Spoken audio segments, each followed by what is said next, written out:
প্রিয় দর্শক, বিস্তারিত খবরের শুরুতেই দেখে নেব আজকের 15টা তাজা খবর। শুরুতেই হেডলাইন্স। পিএম কিষাণ সুখবর, পুজোর মাসেই অ্যাকাউন্টে আসবে যোজনার 24তম কিস্তির টাকা। জেনে নিন সঠিক তারিখ। মুখ্যমন্ত্রী স্বাস্থ্য বীমা যোজনা কবে থেকে চালু, সুবিধা পাবেন কারা, বড় ঘোষণা। রইল অনলাইন অফলাইনে আবেদন করার পদ্ধতি। জঙ্গলের গুহায় বধূর মাথা থ্যাতলানো দেহ পরকীয়ায় খুন, পুলিশকে 7,000 কিমি ঘুরিয়ে জালি প্রেমিক।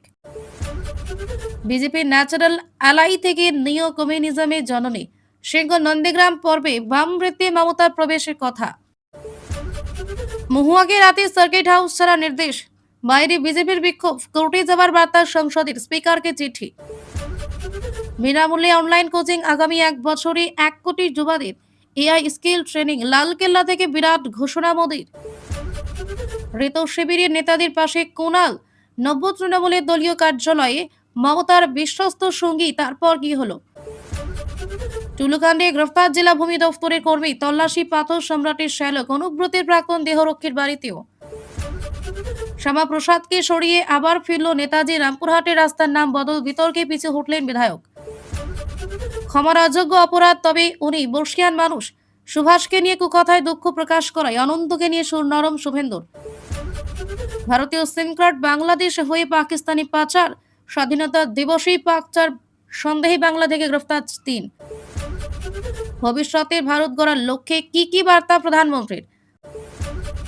5 বছর পর দেখে নেব প্রেজেন্ট ভ্যানে তোলার সময় পুলিশকে হুমকি তৃণমূল নেতার।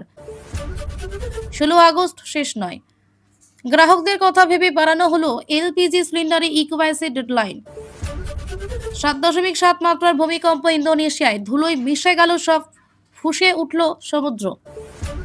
প্রিয় দর্শক, এতক্ষণ শুনলেন সংবাদ শিরোনাম। এবার আসছে বিস্তারিত খবর নিয়ে। কেন্দ্রীয় সরকারের প্রধানমন্ত্রী কিষাণ সম্মান নিধি যোজনা অত্যন্ত জনপ্রিয় একটি স্কিম। দেশের কোটি কোটি কৃষকদের আর্থিক সহায়তা প্রদান করার উদ্দেশ্যে এই স্কিম চালু করা হয়েছিল। এই প্রকল্পের আওতায় বছরে 3 বার 2,000 টাকা করে দেওয়ার ব্যবস্থা রয়েছে। এখনো পর্যন্ত মোট 23টি কিস্তির টাকা দেওয়া হয়েছে। এবার পালা 28তম কিস্তি। তবে প্রশ্ন হলো 24তম কিস্তি কোন মাসে দেওয়া হবে? চলুন জেনে নেওয়া যাক কতগুলো কিস্তি ইতিমধ্যে এসেছে। প্রধানমন্ত্রী কিষাণ যোজনার আওতায় এখনো পর্যন্ত মোট 23টি কিস্তি দেওয়া হয়েছে। 20 জুন 2026-এ 23তম কিস্তি দেওয়া হয়। এই কিস্তির সুবিধা পেয়েছেন প্রায় 9 কোটির বেশি যোগ্য কৃষক। 24তম কিস্তি কি অক্টোবর মাসে আসবে? প্রধানমন্ত্রী কিষাণ যোজনার কিস্তি দেওয়ার একটি নির্দিষ্ট সময়ের ধারা রয়েছে। সাধারণত নির্ধারিত সময়ের মধ্যে বা তার আশেপাশেই কিস্তি দেওয়া হয়। যেমন প্রধানমন্ত্রী কিষাণ যোজনা প্রতিটি কিস্তি সাধারণত প্রায় 4 মাসের ব্যবধানে দেওয়া হয়। 23তম কিস্তি যেহেতু জুন মাসে দেওয়া হয়েছে, তবে সেই হিসেব অনুযায়ী 4 মাসের সময়সীমা অক্টোবর মাসে পূর্ণ হচ্ছে। তাই মনে করা হচ্ছে 24তম কিস্তি অক্টোবর মাসে দেওয়া হতে পারে। তবে নির্দিষ্ট তারিখের জন্য এখনো সরকারি ঘোষণার অপেক্ষা রয়েছে। প্রধানমন্ত্রী কিষাণ যোজনার কিস্তি স্বয়ং প্রধানমন্ত্রী নরেন্দ্র মোদী প্রকাশ করেন। আপনি কি যোজনার টাকা পাবেন? চেক করে নিন স্ট্যাটাস। পিএম কিষাণের ওয়েবসাইটে যান। প্রথমে পিএম কিষাণের সরকারি ওয়েবসাইট খুলুন। নো ইউর স্ট্যাটাসে ক্লিক করুন। ওয়েবসাইটে ফার্মার্স কর্নারে গিয়ে নো ইউর স্ট্যাটাস অপশনটি বেছে নিন। রেজিস্ট্রেশন নাম্বার দিন। নিজের রেজিস্ট্রেশন নাম্বার লিখুন। নম্বরটি মনে না থাকলে মোবাইল নাম্বার দিয়েও তা খুঁজে নিতে পারবেন। ওটিপি ও ক্যাপচা পূরণ করুন। ওটিপি এবং ক্যাপচা দেওয়ার পর আপনার কিস্তি ও পেমেন্ট সংক্রান্ত সম্পূর্ণ তথ্য স্ক্রিনে দেওয়া যাবে। কিস্তির স্ট্যাটাস দেখুন। এখানে আপনি নিজের কিস্তি কবে পেয়েছেন, পেমেন্ট সফল হয়েছে কিনা এবং কোনো সমস্যা বা ঘাটতি রয়েছে কিনা তা যাচাই করতে পারবেন। একই তথ্য পিএম কিষাণ মোবাইল অ্যাপ থেকে দেখা যায়। আগামী 16ই আগস্ট রাজ্য জুড়ে পালিত হবে আয়ুষ্মান দিবস। আর সেই দিনেই পশ্চিমবঙ্গে চালু হচ্ছে আয়ুষ্মান ভারত ও মুখ্যমন্ত্রী স্বাস্থ্য বীমা যোজনা। আয়ুষ্মান ভারত এবং মুখ্যমন্ত্রী স্বাস্থ্য বীমা যোজনা নিয়ে সাংবাদিক বৈঠক করে একাধিক বিষয় স্পষ্ট করে দিলেন স্বাস্থ্যমন্ত্রী সারদত্ত মুখোপাধ্যায়। স্বাস্থ্য ভবনে সাংবাদিক বৈঠক করে মন্ত্রীর যৌথ প্রকল্পের সুবিধা, যোগ্যতা, অনলাইন অফলাইন আবেদনের নিয়ম ইত্যাদি নিয়ে একাধিক ঘোষণা করেন রাজ্যের স্বাস্থ্যমন্ত্রী সারদত্ত মুখোপাধ্যায়। বৈঠকে উপস্থিত ছিলেন স্বাস্থ্য প্রতিমন্ত্রী সুমনা সরকার এবং স্বাস্থ্য দপ্তরের পদস্থ আধিকারিকরা। এই অনুষ্ঠানেই স্বাস্থ্যসাথী নিয়ে রাজ্যের অবস্থান জানিয়ে দেন স্বাস্থ্যমন্ত্রী। মুখ্যমন্ত্রী স্বাস্থ্য বীমা যোজনা চালু কবে হবে? মুখ্যমন্ত্রী স্বাস্থ্য বীমা যোজনা আয়ুষ্মান যোজনার পাশাপাশি একই সঙ্গে 16ই আগস্ট আয়ুষ্মান দিবসে গোটা রাজ্যে লঞ্চ হবে বিনামূল্যে ডিজিটাল কার্ড। মুখ্যমন্ত্রী স্বাস্থ্য বীমা যোজনা কার্ড বিনামূল্যে দেবে রাজ্য স্বাস্থ্য দপ্তর ও স্টেট হেলথ এজেন্সি। যার জন্য আধার ভিত্তিক যাচাই বাধ্যতামূলক। প্রতিটি সদস্যদের আলাদা বিনামূল্যে ডিজিটাল কার্ড ইস্যু করা হবে। স্বাস্থ্য দপ্তরের নির্দেশিকা অনুযায়ী নির্দিষ্ট ক্যাম্প বা পোর্টালের মাধ্যমে ডিজিটাল যাচাই প্রক্রিয়া সম্পন্ন করে কার্ড সংগ্রহ করতে হবে। চিকিৎসার সময় নাম রেজিস্ট্রেশনের জন্য আধার কার্ড এবং মুখ্যমন্ত্রী স্বাস্থ্য বীমা যোজনা কার্ড ব্যবহার বাধ্যতামূলক। কিভাবে বুঝবেন আপনি কোন যোজনার আওতায়? প্রত্যেকটি হাসপাতালে ইকেওয়াইসি করতে গেলে আধার কার্ডের নম্বর দিলেই বোঝা যাবে আপনি কোন যোজনার আওতায়। প্রত্যেক হাসপাতালে ফর্ম রাখা থাকবে, সেখানে বোঝা যাবে আপনি কোন কার্ডের অন্তর্ভুক্ত। মুখ্যমন্ত্রীর স্বাস্থ্য বীমা যোজনা কার্ডে আবেদন কিভাবে করবেন? আয়ুষ্মান ভারত যোজনার সম্বন্ধে যারা থাকবেন না কিন্তু মুখ্যমন্ত্রীর স্বাস্থ্য বীমা যোজনার আওতায় আসতে চাইবেন, তাদের জন্য সমীক্ষা করা হচ্ছে। বাড়ি বাড়ি গিয়ে ফিল্ড ভেরিফিকেশন করা হবে। তারা যাবতীয় যোগ্যতার মানদণ্ডে যোগ্য বিবেচিত হলে তাদের মুখ্যমন্ত্রী যোজনা কার্ডের আওতায় নিয়ে আসা হবে। অফলাইনের পাশাপাশি আগামী দিনে অনলাইন আবেদনের প্রক্রিয়া শুরু করা হবে দ্রুত। এমনটাই জানালেন স্বাস্থ্যমন্ত্রী সারদাত মুখোপাধ্যায়। তাঁর কথায়, আমরা চাই না কোনো বহিরাগত এই পরিষেবা পাক। অনেক বাংলাদেশের মানুষ আমাদের এখানে এসে আধার কার্ড পেয়েছেন, কিন্তু তারা আসলে বাংলাদেশের নাগরিক। এখন এমন কেউ যাতে না ঢুকে পড়ে, সেই জন্য ফিল্ড ভেরিফিকেশন করা হবে। আমাদের করের টাকায় অন্য দেশে কেউ চিকিৎসা পাবেন না। অন্য রাজ্যে এই প্রকল্পের সুবিধা পাওয়া যাবে কি? মুখ্যমন্ত্রীর স্বাস্থ্য বীমা যোজনার সুবিধা অন্য রাজ্যে পাওয়া যাবে। পরিবারের প্রত্যেক ব্যক্তি আলাদা আলাদা কার্ড পাবেন, সেই কার্ড ব্যবহার করে যোজনার সুবিধা পাওয়া যাবে। যদিও অন্য রাজ্যে স্বাস্থ্যসাথী প্রকল্পের সুবিধা পাওয়া যাবে না, বেসরকারি হাসপাতালে 100% বেড বিনামূল্যে সরকারি বেডের জন্য সংরক্ষিত রাখার ব্যবস্থা কিছুদিনের মধ্যেই লঞ্চ করা হবে রাজ্যের তরফে। রাজস্থানের ভিওয়ারি জেলার রামপুরা পাহাড়ে খুন হয়েছিলেন মুস্কান খাতুন। অভিযোগ, ভারী পাথর দিয়ে মাথায় আঘাত করে খুন করেন তারই পরিচিত শাহবাজ খান এবং তার সঙ্গী, কিন্তু ছিল ধরা পড়ার ভয়। প্রমাণ লোপাট করতে মুস্কানের পচনশীল মৃতদেহটি জঙ্গলে গুহার মুখে ফেলে দিয়ে আসেন আত্মাইরা। তাদের ধারণা ছিল বনের হিংস্র জন্তু জানোয়ার সেটি খেয়ে ফেলবে এবং প্রমাণ নষ্ট হবে। হারহিম করা হত্যা রহস্যের জট খুলতে নেমে স্তম্ভিত পুলিশও। তবে বহু চেষ্টার পরেও পালাতে পারেননি মূল অভিযুক্ত। 1.5 মাস ধরে পালিয়ে বেরিয়েছেন। অবশেষে 14 আগস্ট তাকে বিহার থেকে গ্রেফতার করেছে পুলিশ। খোঁজ চলছে তার সঙ্গীর। গত 22 জুন থেকে নিখোঁজ ছিলেন মুস্কান। 19 জুনের পর তার ফোনে আর ফোন যায়নি। যোগাযোগ করতে না পেরে সান্থালাকার যোগ্য কলোনিতে খোঁজ নিতে গিয়েছিল পরিবার। তাদের ফিরিয়ে দেন মুস্কানের প্রেমিক শাহবাজ। সন্তোষজনক উত্তর না পেয়ে থানায় নিখোঁজ ডায়েরি করেন নিহতের মা। ফেব্রুয়ারি অজিত কলোনির বাসিন্দা গুড়িয়া। তদন্তে নেমে হারহিম করা এক রহস্যময় হত্যাকাণ্ডের মুখোমুখি হয় রাজস্থানের খায়রথাল তিজারা জেলার ভিওয়ারি থানার পুলিশ। ভিওয়ারি মুস্কান হত্যাকাণ্ডের পরতে পরতে রহস্য। 22 জুন খুন হয়েছিলেন মুস্কান। তার দিন কয়েক পরে ফুলবাগ থানা এলাকার এক গুহা থেকে এক অজ্ঞাত পরিচয় মহিলার দেহ উদ্ধার করে পুলিশ। সরকারি হাসপাতালে দেহটি মুস্কানের বলে শনাক্ত করে তার পরিবার। তদন্তে এক নৃশংস খুনের কথা জানতে পারে তারা।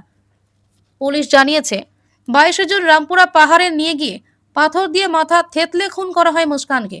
অভিযোগ, গোপন কিছু ফাঁস হয়ে যাওয়ার ভয়ে তাকে প্রলোভন দেখিয়ে পাহাড়ে নিয়ে যান প্রেমিক মোহাম্মদ সাগর আলী ওরফে শাহবাজ খান। তার সঙ্গে গত জানুয়ারি থেকে মুস্কানের যোগাযোগ ছিল বলে জানতে পারে পুলিশ। জানা গিয়েছে, বেশ কয়েক মাস ধরে পারিবারিক বিবাদ চলছিল মুস্কানদের। মামাকে বিয়ে করে অবসাদেও ভুগছিলেন তিনি। মায়ের কোনো বন্ধু তাকে কুপ্রস্তাব দেন এবং উত্ত্যক্ত করেন বলে অভিযোগ ছিল 22 তরুণীর। মায়ের সঙ্গে সেই নিয়ে তুমুল বিবাদ বাধে জানিয়েছে পুলিশ। ঠিক করেছিলেন সেই সব কথাই তিনি ফাঁস করে দেবেন। পুলিশের দাবি, শাহবাজ এবং তার অজ্ঞাত পরিচয়ের সঙ্গী মুস্কানকে রামপুরা শিকারি পাথর নিয়ে চড়াও হয় ওই তরুণীর ওপর। আঘাত করা হয় মাথায়। এখানেই থামেনি নৃশংসতা। প্রমাণ লোপাটের চেষ্টার পরে তার দেহ বন্য পশুর গুহার মুখে ফেলে আসেন তারা, কিন্তু পশুরা মৃতদেহটি নষ্ট করার আগেই পুলিশ দেহটি উদ্ধার করে। ঘটনার 1.5 মাস পর অভিযুক্ত শাহবাজ খানকে গ্রেফতার করেছে পুলিশ। তবে তাকে খুঁজতে কালঘাম ছুটেছে পুলিশের। তিনি প্রায় 7,000 কিলোমিটার দৌড় করিয়েছেন পুলিশকে। 6টি রাজ্য জুড়ে 7,000 কিলোমিটার ঘুরে এবং প্রায় 200 থেকে 250টি সিসিটিভি ফুটেজ পরীক্ষা করে অভিযুক্তকে অবশেষে শনাক্ত করে পুলিশের একটি দল। ভিওয়ারি পুলিশ সুপার ব্রিজেশ উপাধ্যায়ের নির্দেশে এবং ভিওয়ারি থানার কর্মকর্তা সচিন শর্মার নেতৃত্বে গঠিত এই দল খুনের রহস্য উন্মোচন করে। ঘটনার গুরুত্ব বিবেচনা করে পুলিশ আধিকারিকদের নির্দেশে গঠিত হয় বিশেষ দলটি। সাইবার সেলের সহায়তায় প্রযুক্তিগত তদন্ত শুরু হয়। প্রায় 200 থেকে 250টি সিসিটিভি ক্যামেরার ফুটেজ বিশ্লেষণ করা হয়। অভিযুক্তের খোঁজে রাজস্থান, হরিয়ানা, উত্তরপ্রদেশ, বিহার, ঝাড়খণ্ড এবং পশ্চিমবঙ্গের প্রায় 40টি জেলার 325টিরও বেশি স্থানে নজরদারি চালানো হয়। ছদ্মবেশে তথ্য সংগ্রহ করেন পুলিশ গোয়েন্দারা এবং মোট প্রায় 7,000 কিলোমিটার পথ পাড়ি দেন। অবশেষে বিহারের সাহারসায় গ্রেফতার করা হয় মূল অভিযুক্ত শাহবাজকে। অভিযুক্ত সাহারসারই বাসিন্দা বলে খবরে প্রকাশ। পুলিশের কর্তারা জানিয়েছেন, বেশ কয়েকটি স্থানে পুলিশের দল পাঠানো হয়েছিল। কিছু এলাকায় তাদের গোয়েন্দারা তথ্য সংগ্রহের জন্য স্থানীয় বাসিন্দাদের মধ্যে ছদ্মবেশ থাকতে করেছিলেন। তদন্তকারীরা কাছাকাছি চলে আসায় শাহবাজ সম্ভবত বুঝতে পারেন যে তাকে অনুসরণ করা হচ্ছে। তখনই তিনি স্থান পরিবর্তন করতে শুরু করেন। বিহারের সাহারসায় পৌঁছানোর আগে পুলিশ বেশ কয়েকটি রাজ্য জুড়ে তার পিছনে ধাওয়া করতে থাকে। প্রায় 7,000 কিলোমিটার পার করে এসে অবশেষে গ্রেফতার করা হয় তাকে। সংবাদ মাধ্যমের প্রতিবেদন অনুসারে পুলিশের জিজ্ঞাসাবাদের সময় খুনের নেপথ্যে এক চাঞ্চল্যকর কারণ প্রকাশ করে অভিযুক্ত। জানা যায়, পারিবারিক সমস্যার কারণে মুস্কান হতাশায় ভুগছিলেন এবং যারা তাকে উত্ত্যক্ত করছিলেন তাদের মুখোশ খুলে দিলে আত্মহত্যা করার পরিকল্পনা করছিলেন।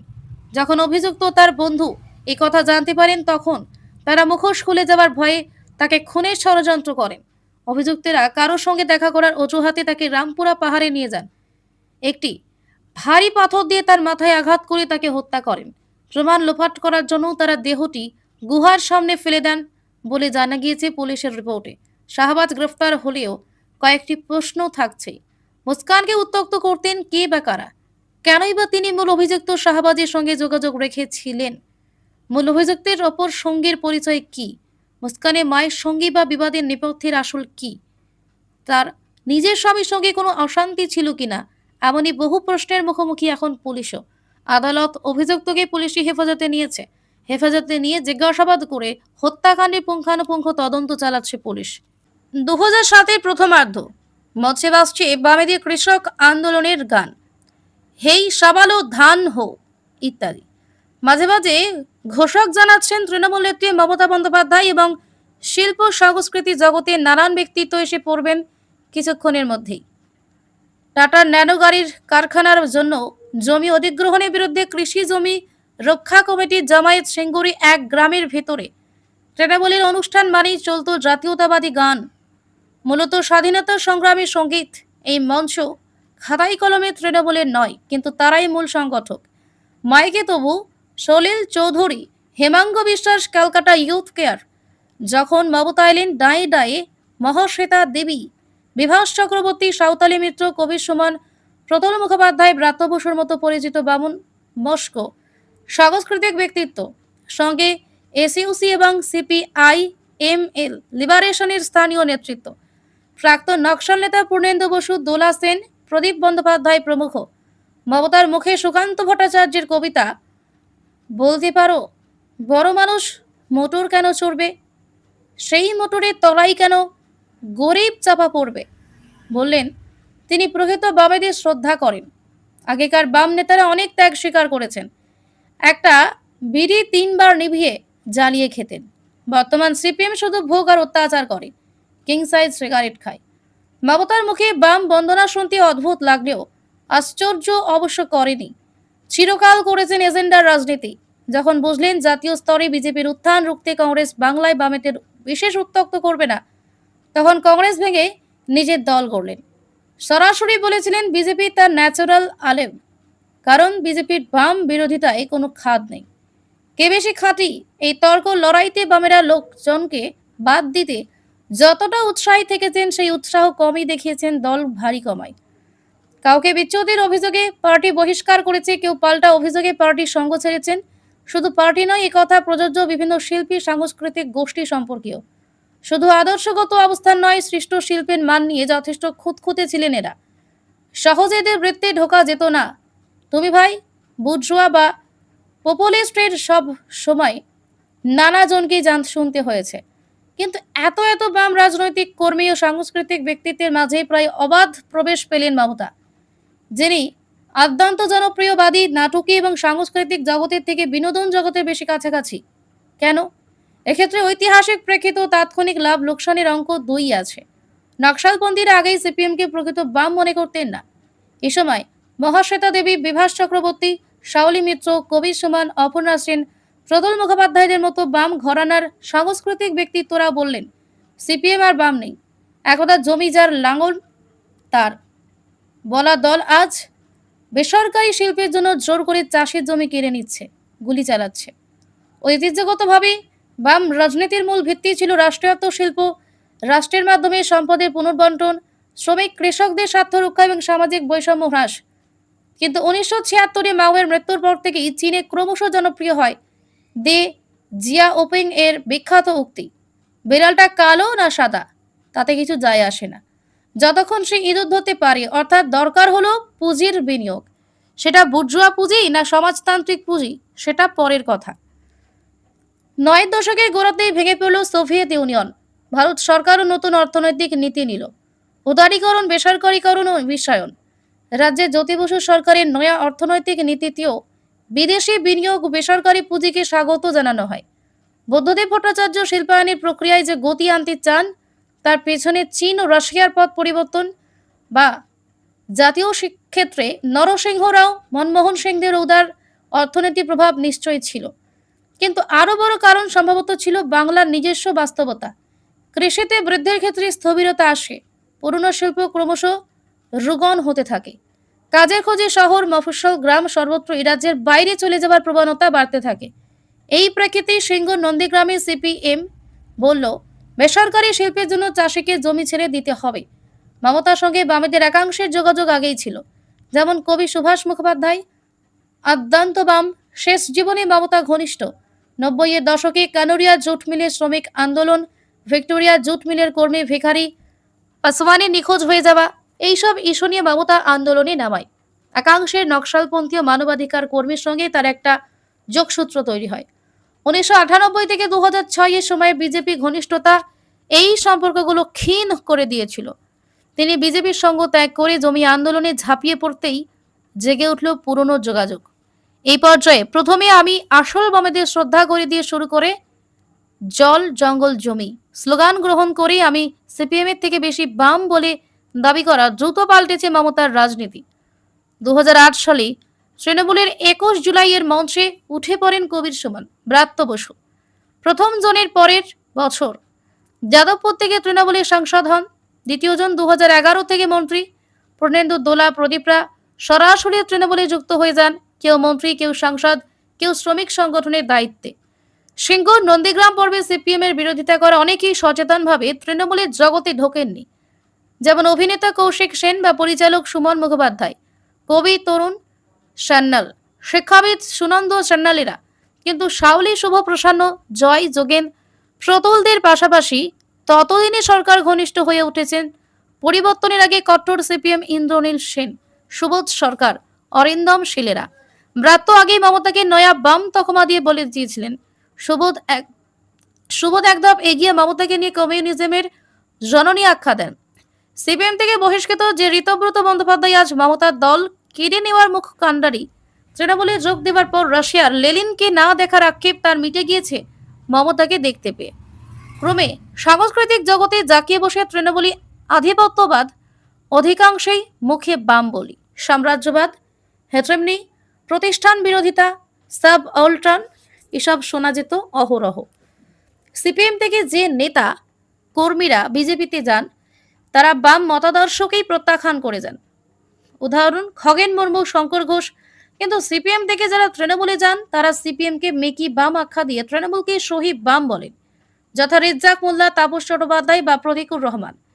এর কারণ মমতা বাম ব্র্যান্ডিং পছন্দ করতেন, মনে করতেন যে এর সঙ্গে একরকম প্রগতিশীলতা জড়িয়ে আছে, যার প্রতি বাংলার মধ্যবিত্ত শ্রেণীর একাংশের একটা আকর্ষণ রয়েছে। এমনটাই ব্যাখ্যা মমতাকে দীর্ঘদিন কাছ থেকে দেখা এক তৃণমূল নেতার।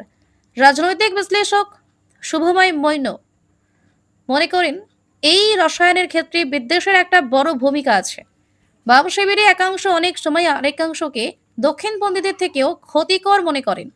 1920 জার্মানিতেও কমিউনিস্ট বনাম সোশ্যাল ডেমোক্র্যাট সংঘাতি সৌজন্যে উত্থান হয় নাজি পার্টির। এখানেও অতিবাম শিবির তাদের সিপিএম বিদ্বেষ থেকে মমতার দিকে ঝুঁকে পড়ে।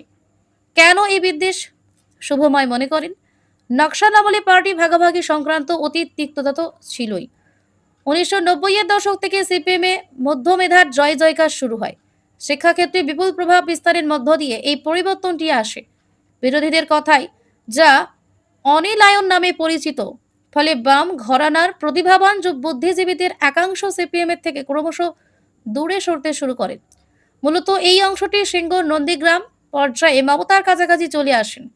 এদের অনেকের তথা নকশালপন্থী অতীত থেকে তৃণমূল বৃত্তি আসা রাজনৈতিক ব্যক্তিত্বদেরও সিপিএম বিদ্বেষ এতটাই প্রবল ছিল যে তৃণমূলের নানান স্তরে লুম্পেন রাজ, অভূতপূর্ব দুর্নীতি ও ধর্মকেন্দ্রিক রাজনীতিও তাদের বিচলিত করতে পারেনি। তিনি বলেন, পাশাপাশি সিপিএম থেকে একাংশ যান, তাদের ক্ষেত্রে বিদ্বেষ নয়, সম্ভবত ক্ষমতার প্রত্যাশাই ছিল মূল। শুভময়ের অভিমত, 1950, 60 ও 70-এর দশক জুড়ে বামেদের রাজনৈতিক প্রভাব বিস্তারে সাংস্কৃতিক কর্মকাণ্ডের একটা বড় ভূমিকা ছিল। প্রভাবশালী লেখক শিল্পীরা ছিলেন বামেদের দিকে, কিন্তু 80-এর দশক থেকে বামফ্রন্ট সরকারকে রক্ষা করার দায় এদের অনেকেরই ওপর এসে পড়ে। স্বাভাবিকভাবেই প্রশ্ন তোলার অনভ্যাসে চিন্তার ঝাঁজও মরে যায়। বস্তুত গণসংগীত ঘরানার যে সব গান আজও একদিক এদিক ওদিক শোনা যায়, তার বৃহদাংশই 1980-এর দশকের আগের। 90-এর দশকে সাংস্কৃতিক জগতের কারো কারো সঙ্গে সংঘাতও তৈরি হয়। 2002-তে ব্রাত্যের লেখা দেবেশ চট্টোপাধ্যায়ের পরিচালনায় বাম অবক্ষয় নিয়ে নাটক উইঙ্কল টুইঙ্কল যথেষ্ট জনপ্রিয় হয়। সিপিএমের একাংশের উষ্মারও কারণ হয়। সেখানে দেখানো হয় 70 দশকের বাম আর নতুন বামের এতটাই আলাদা যে বাম ঘরের ছেলে তৃণমূলে কেন, বিজেপিও হয়ে যেতে পারে। আদর্শ নয়, ব্যক্তিগত জাগতিক লাভই মুখ্য হয়ে উঠেছে। এই অবক্ষয় নানাভাবে উঠে আসে নবারুণ ভট্টাচার্যের লেখাতেও। যথা বাগানে শোভেছে যত সিপিএম ফুল, তলায় ঘাপটি মেরে বাড়ে তৃণমূল। 2006 থেকে 11 পর্যায়ে সিপিএম বিরোধী বাম সাংস্কৃতিক ব্যক্তিত্বদের বড় অংশের একটা গুরুত্বপূর্ণ ভূমিকা থেকে বামফ্রন্ট সরকার বিরোধী জনমত গঠন করায়। ফলে ক্ষমতায় আসার পর এদের তুষ্ট রাখার জন্য প্রথম থেকেই বিশেষ নজর দিয়েছিলেন মমতা। তার ফল কি হলো, সেই গল্প দ্বিতীয় কিস্তিতে। স্বাধীনতা দিবস উপলক্ষে লালকেল্লা থেকে জাতির উদ্দেশ্যে দেওয়া ভাষণে দেশের যুবগোষ্ঠীর জন্য বিরাট ঘোষণা প্রধানমন্ত্রী নরেন্দ্র মোদীর। আগামী 1 বছরের মধ্যে দেশের 1 কোটি তরুণ তরুণীকে কৃত্রিম বুদ্ধিমত্তা বা এআই দিয়ে বিশেষ প্রশিক্ষণ দেওয়ার ঘোষণা করলেন মোদী। এর পাশাপাশি যুব সমাজকে যাবতীয় প্রতিযোগিতামূলক পরীক্ষার জন্য বিনামূল্যে অনলাইন কোচিং দেওয়ার প্রস্তুতির আশ্বাস দেন প্রধানমন্ত্রী। মোদী বলেন, বিকশিত ভারতের কথা যখন বলছি, এই যাত্রার মূল লাভার্থী দেশের যুবারা। বিকশিত ভারতের লক্ষ্য যুবাদের সঙ্গে নিয়ে যেতে হবে। দেশের যুবারা নিজেরা যে কাজ করছেন, অনেককে কাজ দিচ্ছেন। আমরা দেশের যুবাদের বলবো, আপনারা আপনাদের স্বপ্ন নিয়ে আসুন, আমরা রসদের কমতি হতে দেব না। 2004 থেকে 2014 সাল পর্যন্ত আমাদের দেশে 350-র বেশি কম বিশ্ববিদ্যালয় ছিল, আমরা এখন 1000 বিশ্ববিদ্যালয়ে পৌঁছাচ্ছি। মেডিকেলে 400-র কম সিট ছিল, এখন 850-র বেশি সিট হচ্ছে। ভারতের যুবরা নিজেদের প্রথম ট্রায়ালি রকেট লঞ্চ করে দিয়েছে।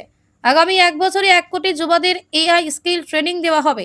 একই সঙ্গে ছাত্র যুবাদের পরীক্ষার প্রস্তুতি নিয়ে বড় ঘোষণা করেন মোদী। তিনি বলেন, কোচিং ক্লাস এখন বাবা মায়ের বড় চিন্তার জায়গা হয়ে গিয়েছে। আমরা সব পরীক্ষার জন্য বিনামূল্যে অনলাইন কোচিং দেওয়া নেটওয়ার্ক তৈরি করতে চলেছি। প্রধানমন্ত্রী আরো বলেন, দরিদ্র মধ্যবিত্ত পরিবারের কথা মাথায় রেখে আমরা তাদের কোচিং এর জন্য খরচ করা হাজার হাজার কোটি টাকা সাশ্রয় করতে চাই। তরুণদের যাতে পরিবারের কাছাকাছি থেকে তাদের সহযোগিতা পেতে পারে এবং পরিবারের উপর আর্থিক বোঝা না চাপায়, সেটিও নিশ্চিত করতে হবে। তাই আমরা সিদ্ধান্ত নিয়েছি যে তরুণদের জন্য বিভিন্ন প্রতিযোগিতামূলক পরীক্ষার বিনামূল্যে অনলাইন কোচিং এর ব্যবস্থা করা হবে। আমাদের কাছে রয়েছে ডিজিটাল পাবলিক ইনফ্রাস্ট্রাকচার, অসাধারণ প্রতিভা এবং যোগ্য শিক্ষক। এই সমস্ত সম্পদকে একত্রিত করে আমরা ভারতের তরুণদের বিনামূল্যে কোচিং প্রদান করব। বাংলার রাজনীতি বারবার ঘটনা বহুল। এবার স্বাধীনতা দিবসের দিনে সেই ছবি ধরা পড়ল। নব্য তৃণমূলের মেট্রোপলিটনে বর্তমান যে দলীয় কার্যালয় রয়েছে, সেখানেই পৌঁছে যান কুণাল ঘোষ। কালীঘাট তৃণমূল কংগ্রেসের উত্তর কলকাতা জেলার সভাপতি, আবার বেলেঘাটার বিধায়ক। তার বিধানসভা এলাকার মধ্যেই পড়ে এই মেট্রোপলিটন দলীয় কার্যালয়। একটা সময় যা তৃণমূল কংগ্রেসের ছিল, রাজনৈতিক পালাবদলের পরে জানিয়ে তৃণমূলের অভ্যন্তরীণ তরজা শুরু হয়। সেই দলীয় কার্যালয়ে জাতীয় পতাকা উত্তোলন করেছিলেন অল ইন্ডিয়া চেয়ারপারসন অরূপ রায়, রাজ্য সভাপতি বিপ্লব মিত্র সহ চন্দ্রিমা ভট্টাচার্য, স্নেহাশিস চক্রবর্তী, সুদীপ রাহারা। সেখানেই জাতীয় পতাকা উত্তোলনে যোগ দেন কুণাল। তিনি দাবি করেছেন, তিনি বেলেঘাটার বিধায়ক, তার বিধানসভা এলাকাতেই এই দলীয় কার্যালয়। তিনি এই রাস্তাতেই যাচ্ছিলেন, দেখতে পেয়ে দাঁড়িয়ে যান। নব্য তৃণমূলের মুখপাত্র স্নেহাশিস চক্রবর্তী জানিয়েছেন, জাতীয় পতাকা উত্তোলন হচ্ছিল, সেই সময় তো কাউকে মানা করা যায় না। উনি সেই সময় আসেন, যোগ দেন। তবে উনি রাজনৈতিকভাবে কি বার্তা দিচ্ছেন সেটা উনার ব্যক্তিগত ব্যাপার। আমাদের লড়াই আমরা সকলে মিলে একত্রে নিয়ে থাকি। এদিন এই সময়ে দলীয় কার্যালয়ে উপস্থিত থাকা একাধিক নেতা নেত্রী তাই জানাচ্ছেন। কুণাল ঘোষ জানিয়েছেন, নেতাজির অপমান মানা হবে না, সেটা নিয়ে লড়াই করতে হবে, আমি সেটাই বলেছি বক্তব্যে। কুণালের রেতৌ শিবিরে দলীয় কার্যালয়ে যাওয়া নিয়ে জোরদার রাজনৈতিক আলোচনা শুরু হয়েছে। কুণাল ঘোষ জানিয়েছেন, এই সব আলোচনার ভিত্তি নেই। তিনি তপসিয়া দলীয় কার্যালয়ে গিয়েছিলেন। স্বাধীনতা দিবসের অনুষ্ঠানে গোটাটাই কাকতালীয়। বীরভূমের পলাতক পাথর সম্রাট মোহাম্মদ নিজামুদ্দিন ওরফে টুলু মণ্ডল ঘটনার তদন্তে এবার সিউড়ি মহকুমা ভূমি ও ভূমি সংস্কার দপ্তরে হেড অ্যাসিস্ট্যান্ট প্রবীর দাসকে গ্রেফতার করল পুলিশ। শুক্রবার রাতে সিউড়ি কল্পতরু পল্লীতে তার বাড়িতে প্রায় 6 ঘন্টা ধরে তল্লাশি চালানোর পর তাকে আটক করা হয়। শনিবার তাকে সিউড়ি আদালতে তোলা হবে। আদালত 6 দিনে পুলিশের হেফাজতের নির্দেশ দেয়। আদালতে সরকারি আইনজীবী বিভাস চট্টোপাধ্যায় জানান, প্রবীরের কাছ থেকে 5টি মোবাইল ফোন উদ্ধার হয়েছে। পাশাপাশি পাথর শিল্পাঞ্চলের ডিসিআর চেকিং গেটে কোন সরকারি কর্মী ডিউটি করবেন সেই দায়িত্ব প্রবীরের হাতে ছিল বলে আদালতে দাবি করেন সরকারি আইনজীবী। অন্যদিকে প্রবীরের স্ত্রী সাথী দাসের দাবি, তার স্বামী সম্পূর্ণ নির্দোষ। টুলুর সঙ্গে প্রবীরের কোনো যোগাযোগ নেই বলে দাবি করেন তিনি। তার বক্তব্য, বাড়িতে দীর্ঘক্ষণ তল্লাশি চালিয়ে মাত্র 81,000 টাকা এবং কিছু জমির নথি পাওয়া গেলেও পুলিশ সেগুলি কিছু বাজেয়াপ্ত করেনি। তিনি বলেন, পুলিশ কেন গ্রেফতার করলো জানি না। অন্যদিকে টুলু কাণ্ডের তদন্তে শুক্রবার রাতে অনুব্রত মণ্ডলের প্রাক্তন দেহরক্ষী সেহগাল হোসেনের আবাসনে হানা দেয় বীরভূম জেলা পুলিশের দল। পুলিশ সূত্রে জানা গিয়েছে, টুলুর সঙ্গে সেহগালের দীর্ঘদিনের যোগাযোগ ছিল। তাদের আর্থিক লেনদেনও বিভিন্ন সময় হয়েছে বলে পুলিশ সূত্রের দাবি। শুক্রবার রাতে এসডিপিও বোলপুর অর্পিত আর পারাখের নেতৃত্বে বোলপুর থানা পুলিশকে নিয়ে বোলপুর বাইপাসের ধারে সেহগালের আবাসনে তল্লাশি অভিযান চালায় পুলিশ। সেখান থেকে কিছু নথি ও অর্থ বাজেয়াপ্ত হয়েছে বলে পুলিশ একটি সূত্রে জানাচ্ছে। টুলু শালক মেঠৌ শেখের বাড়িতে শনিবার সকাল থেকে তল্লাশি চলছে। প্রসঙ্গত, গত 29শে জুলাই বীরভূমের পাথর ব্যবসায়ী টুলু মণ্ডলের আত্মীয় মেনার মণ্ডলের বাড়ি থেকে নগদ 28.5 কোটি টাকা এবং 15 কেজি সোনা উদ্ধার করা হয়েছিল, কিন্তু টুলুর খোঁজ এখনো মেলেনি। দুদিনেই ভুলবদল, বিতর্কের মুখে আবার বীরভূমের রামপুরহাটের রাস্তার নাম বদলে গেল। ডক্টর শ্যামাপ্রসাদ মুখার্জি রোড থেকে হয়ে গেল নেতাজি সুভাষ রোড। রামপুরহাট বিধায়ক ধ্রুব সাহা স্বয়ং উপস্থিত থেকে ডক্টর শ্যামাপ্রসাদ মুখার্জি রোড নামাঙ্কিত এই বোর্ড খুললেন। বললেন, অন্তরে মামো নেতাজি, হৃদয়ে মামো নেতাজি। রামপুরহাট পুরসভার পাঁচমাথা মোড় থেকে ঝনঝনিয়া সেতু 3 কিলোমিটার রাস্তা সকলের কাছে নেতাজি সুভাষ রোড নামেই পরিচিত ছিল। তবে দিন দুয়েক আগে রাতারাতি ওই রাস্তার নাম বদলে যায়। রাস্তার পাশে বসানো হয় গেরুয়া রঙের বোর্ড, তাতে লেখা ডক্টর শ্যামাপ্রসাদ মুখার্জি রোড। তা নিয়ে বিতর্ক দানা বাঁধে। কেন এভাবে একটা রাস্তার নাম বদলানো হলো তা নিয়ে প্রশ্ন তোলেন বিরোধীরা। কেউ কেউ এর নেপথ্যে নেতাজিকে অপমান করা হবে বলে দাবি তোলেন। প্রশ্ন ওঠে, রামপুরহাট পুরসভার অনুমোদন ছিল কি রাস্তার নাম বদলে? ফলক উদ্বোধনে উপস্থিত ধ্রুবের পাশে দেখা গিয়েছিল রামপুরহাট পুরসভার তৃণমূল চেয়ারম্যান সৌমেন ভকতকেও। যদিও পরে চেয়ারম্যান বলেন, পুরসভার রাস্তার নাম পরিবর্তনের কোনো অনুমোদন দেয়নি। পুরসভা সূত্রে জানা যায়, বিজেপির তরফে শ্যামাপ্রসাদের নামে রাস্তার নামকরণের জন্য আবেদন জমা পড়েছিল, কিন্তু সেই আবেদন এখনো পুরো বোর্ড অনুমোদন করেনি। চেয়ারম্যানের বক্তব্য, নিয়ম মেনে প্রথমে পুরো বোর্ডে প্রস্তাব পাশ করাতে হয়, তারপরে রাজ্য প্রশাসনের অনুমোদন প্রয়োজন। ফলে বিধায়ক এককভাবে রাস্তার নাম পরিবর্তন করতে পারেন না। রাস্তা বদলের পর বিধায়ক বারবার নেতাজির প্রেমের কথা বললেও চিঠে ভেজেনি। তার মধ্যে নেতাজির অবমাননা করলে শাস্তির কথা বলেছেন মুখ্যমন্ত্রী শুভেন্দু অধিকারী। তিনি জানান, নেতাজিকে কেউ অপমান করলে ছাড় পাবেন না, তাদের বিরুদ্ধে ব্যবস্থা নেওয়ার নির্দেশ দেন মুখ্যমন্ত্রী। ইতিমধ্যে এই ঘটনায় 5 জনকে গ্রেফতার করা হয়েছে। সেই আবহে রামপুরহাটের রাস্তার পুরনো নামই ফিরিয়ে দেওয়ার কথা জানান স্থানীয় বিধায়ক। তিনি স্বীকার করে নেন, বিতর্কের কারণেই এই সিদ্ধান্ত। ধ্রুব বলেন, আমরা নেতাজি সুভাষচন্দ্রকে যতটা সম্মান করি ঠিক ততটাই শ্যামাপ্রসাদ মুখোপাধ্যায়ের চিন্তা ভাবনাকে বিশ্বাস করি। সুতরাং কেউ আমাদের কাছে প্রতিযোগিতার নয়।